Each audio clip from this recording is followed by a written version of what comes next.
When my own daughter looked at me across the kitchen table, the late afternoon light falling in a dusty strip across the formica, the kettle hissing softly like some small, angry animal in the sink, and said, with a calm so precise it might have been rehearsed, "You ruined my beautiful childhood." The room that had once contained every small domestic miracle of our lives collapsed into a single thin pane of glass that reflected only me. A woman who had believed she was building safety and joy, and who in a single breath became a story told by someone else. The words arrived like weather, sudden and irrevocable. They landed not only on the polished surface between us, but into the secret compartments of memory where I had kept the ache, the bargains, the tiny triumphs nobody noticed.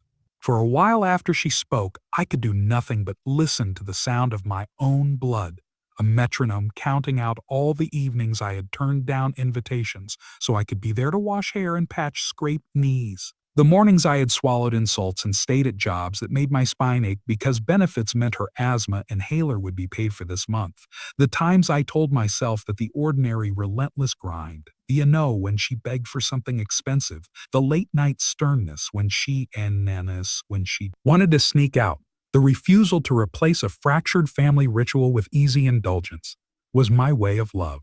I remember the shoebox under my bed stuffed with birthday cards she had made for me when she could barely write, the crayon suns with too many rays, the lopsided hearts cut from construction paper. I remembered standing on the curb one rain-soaked night, holding a cardboard box of the last of our things, because an eviction notice had made me move faster than grief, and how I had chosen that panic-struck hour to sing a nonsense song to her, so she would not hear the way my hands shook.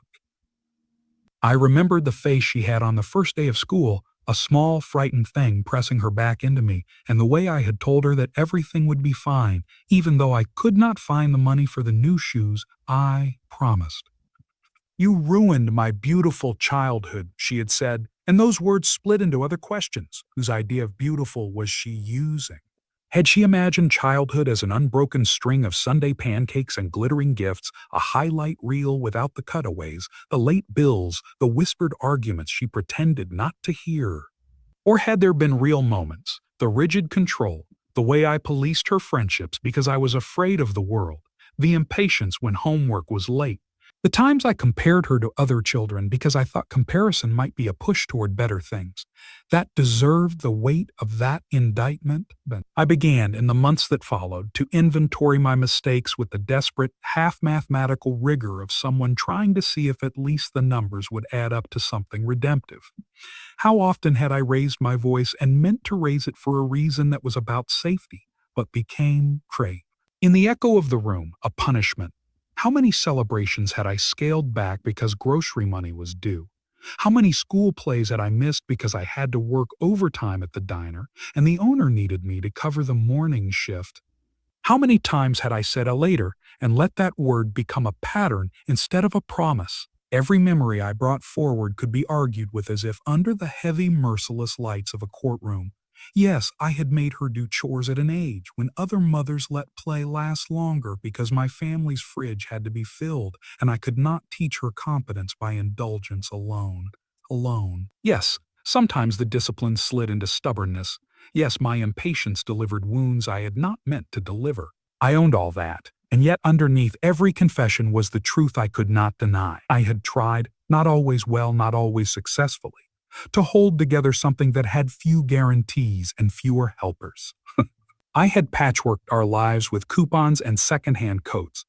I had taught her to tie her own shoes, not to be harsh, but because I wanted her to know if I fell, she would not break. And still the words "you ruined my beautiful childhood" lodged in me like a question without an answer, echoing in the hollow places where once I had supposed only lullabies and laughter lived. It was as if she had looked at our history and translated it into a language I did not know, one that stripped out context like a photograph, cropped to remove the messy edges. I tried in the first stunned weeks to explain, to remind, clumsily, that there had been nights I'd gone hungry so she could eat, that I'd sat in fluorescent-lit hospital waiting rooms while she slept, and the monitors made slow, polite beeping that sounded like a heartbeat trying to be brave. I tried to tell her about the men who had loved me poorly and how I had fled with a toddler and a trash bag of blankets. I tried to show her the receipts, the loan statements, the stack of rejection letters from jobs that could have changed everything if only one had said yes. But words in those early days felt like petrol thrown on a simmering spark. They made her look away with the weary politeness of someone who is done arguing with a parent and resigned to a verdict. She had the righteous outrage of youth, the kind that remembers only the sting and forgives only on its own terms. I floundered, and then retreated, because I realized that explaining was not the same as understanding, and insisting on my version of events would be to hazard the deeper things she was asking for. To be seen and to have her pain acknowledged without my defense taking up the space she needed. So I began to change the way I listened. Instead of cataloging my sacrifices, which I know now had a way of sounding like ledger excuses, I started to ask her about specifics. Which moments felt like betrayals, which decisions still tasted bitter. She named things. She told me about the birthday parties. She had watched through windows because I could not afford the bus fare. About the times I had canceled a plan with her friends because we had to save, and how that made her feel like a less important person in the world. About the nights I had insisted she not call her father, and the sharp loneliness that left like a paper cut. Each story, small and bright and brutal, opened a new wound I had not known I had inflicted. I said the words I had been afraid to say, "I'm sorry," not followed by explanation but by silence and offering. We began clumsily to rearrange our lives. I picked up shifts that allowed me to be home on Wednesdays when she needed me most. She took on a part-time job to afford the art classes I could not pay for. We learned to share the ledger of our lives rather than have me always be the debtor. And because we were not yet healed, because some kinds of damage do not vanish under new routines, there were relapses. Old arguments resurfaced at the smallest provocations. And sometimes the house felt like a courtroom again, with us occupying opposite benches and throwing out evidence we had not meant to call. Then, one afternoon not long after that first terrible sentence, someone stepped into our story who would change everything in a way I had not anticipated. We were at the little community center where I had taken her for an emergency counseling referral. Not a formal therapist, not yet, but a woman who ran a free support group and whose name was Marwa. Marwa was not young. She had the calm, weathered face of someone who had learned how to hold storms without breaking them. She sat with us while my daughter in that brittle new honesty, said her piece again and then sat back, exhausted by the effort of being so hard. Marwa listened like a person who believed listening could be an act of rescue. She did not interrupt me to point out my sacrifices or to lecture my daughter on gratitude. Instead, she pulled out an old journal from her tote bag, a battered thing with tea stains on the cover, and handed it to my daughter, When my child told me something similar, she said softly, "I found I had pages I never read. Sometimes we are the only ones who remember the small mercies." My daughter opened the journal like someone unwrapping a too-old present and with a hesitant curiosity began to read. Some to read. The pages were not the mother's, but they might as well have been. Lists of hospital visits, the way rent came due on the first, small sketches of a child with pigtails and a missing front tooth. A poem about not having money for the school trip, but promising to make the backyard an adventure instead. My daughter read about the times the writer, who, as it turned out, was another mother who had once been Marwa's neighbor, had swallowed pride to ask for help and how people they did not know had shown up with casseroles and coats. She read of apologies given and accepted. She read, most of all, of the way memory is an act of selection, and that the heart remembers some things and neglects others, because grief and joy sometimes wear the same clothes. That afternoon, Marwa told my daughter something that, if I had heard it from anyone else, might have made my skin crawl. She told her that sometimes children see only the outline of a life and not the scaffolding that holds it up. She said it without judgment, like a teacher showing where a house's beams had been hidden behind drywall. Or a mother wasn't trying to make you less. She said, she was trying to keep you from being harmed in a world that will do that for free. There was a tenderness in the way she said it, not an erasure of my daughter's hurt, but an invitation to see the life behind the polished surfaces, and the grit beneath. That small, simple intervention did something that calendars and apologies had failed to do. It cracked open a fissure where dialogue could. My daughter, who had been so sure of the story she'd been telling herself, began slowly to ask questions that were not accusations, but attempts to map the terrain of our past with curiosity rather than weaponry. And she wanted to know if I had ever wanted to do things differently. She wanted, in a way that felt like the extraction of a splinter, to know if there had ever been regret. I answered honestly, yes, there had been regret. Thousands of tiny regrets that were not dramatic enough to get newspaper space, but large enough to live in the corners of my nights. I told her about the time I had wanted to enroll her in a summer program that might have sparked something in her, and how my broken van had eaten the cost. About the time I had sat on a stoop and let my sister teach her to braid hair because I was at work delivering pizzas. About the cardboard crown I had made for her birthday because there was no money for a store-bought one, and the way she had beamed all the same. She cried then, not the sharp accusing tears from before, but the kind that come when truth is unpacked slowly and with tenderness. After that day, our conversations moved like a tide finding its rhythm. There were false starts, of course. There were moments when old fears reasserted themselves, when I found myself reverting to the patterns that had been handed to me by earlier generations who equated control with protection. But we had, finally, a third party in our relationship who had given us language and a model for telling the truth without annihilating one another. We saw a counselor together for a while, not because we needed fixing, but because we both wanted a space that would help us learn new ways to talk about grief and love. The counselor taught us to say not "you made me feel" as an accusation, but "I felt," which to my surprise opened doors.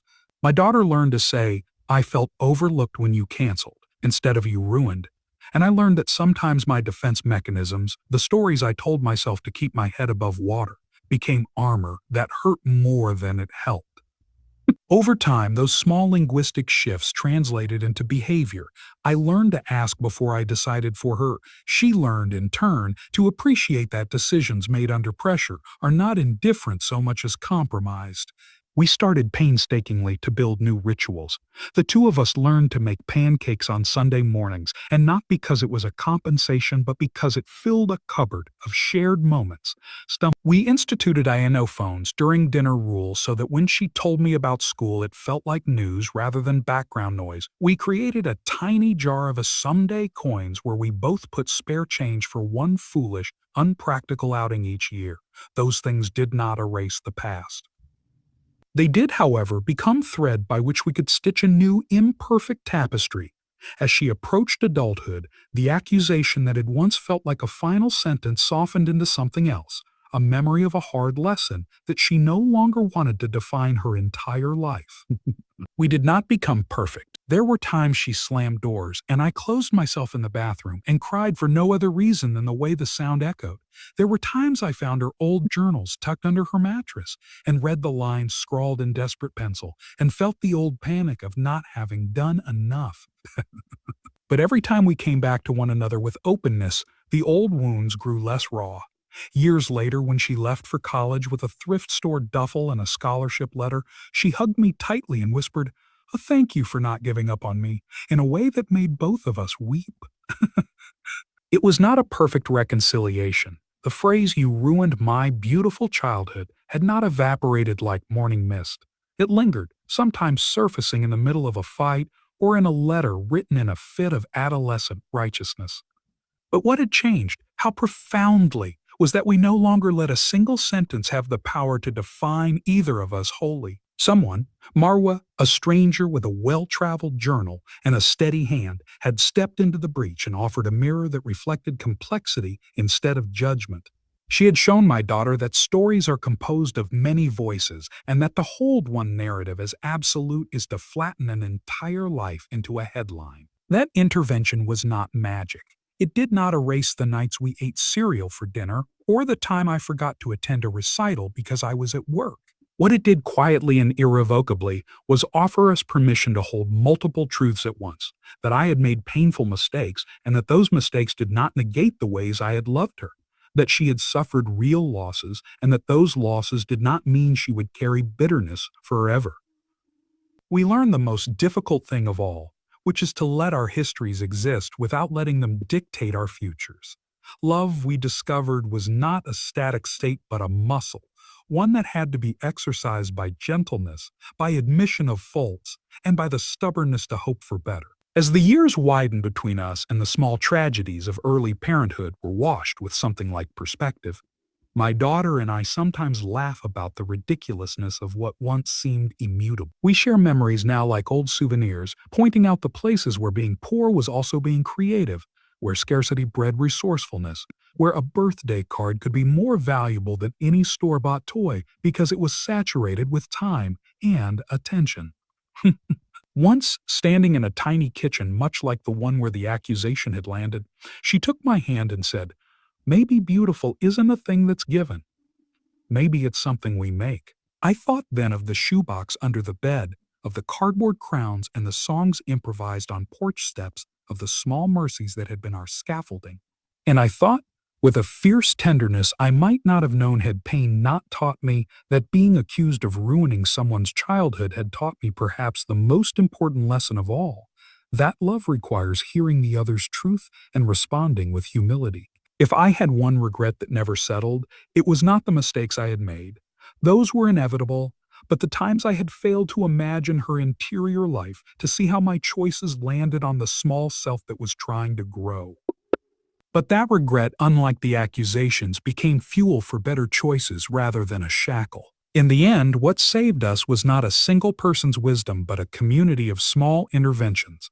The neighbor who brought over soup, the counselor who taught us new language, the friend who babysat on nights I worked double shifts, and yes, the stranger with the journal who offered perspective without erasing pain.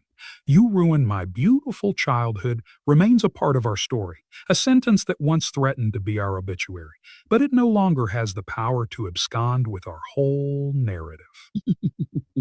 We kept going imperfectly and with effort, and in that messy, unglamorous continuity, we found the possibility of forgiveness, the stubbornness of repair, and eventually the fragile, ongoing beauty of a life co-authored rather than litigated.